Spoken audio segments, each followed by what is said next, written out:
નમસ્કાર, સ્વાગત છે આપનું ડીટીવી ન્યૂઝમાં।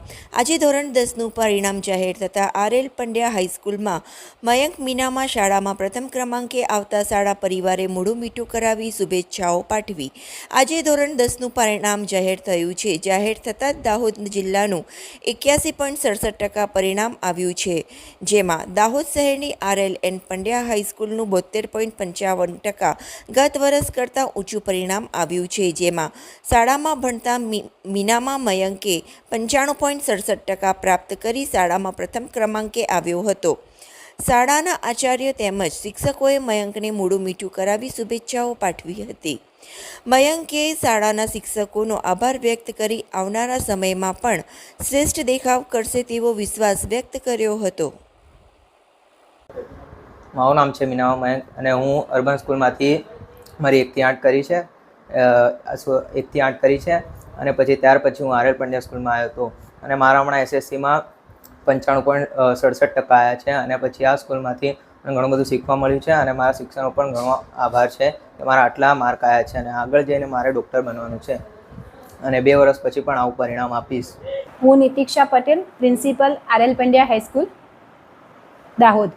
આજરોજ માર્ચ 2024 એસએસસી બોર્ડની પરીક્ષાનું પરિણામ જાહેર થયું છે, જેમાં અમારી શાળાનું 72.55% પરિણામ આવેલ છે, જે માટે સૌ શિક્ષક મિત્રો તેમજ વિદ્યાર્થી મિત્રોને ખૂબ ખૂબ શુભેચ્છા પાઠવું છું।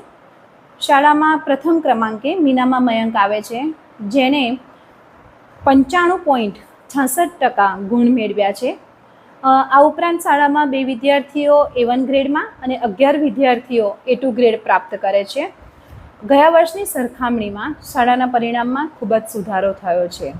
આ ઉપરાંત 2 દિવસ પહેલાં 9મી તારીખે ધોરણ 12 સાયન્સનું પરિણામ જાહેર થયું હતું, જેમાં અમારી શાળામાંથી દરજી પાર્થ કમલેશભાઈ ગણિતમાં 100માંથી 100 ગુણ મેળવ્યા હતા અને કેમેસ્ટ્રીમાં 94 અને ફિઝિક્સમાં 90 માર્ક્સ મેળવ્યા હતા।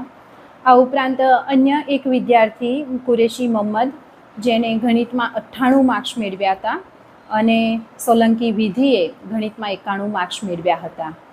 આ ઉપરાંત જીવ વિજ્ઞાન ગ્રુપમાં એક વિદ્યાર્થીએ બાયોલોજીમાં 94 માર્ક્સ અને શેઠ હર્ષ એને બાયોલોજીમાં 80 માર્ક્સ મેળવ્યા હતા।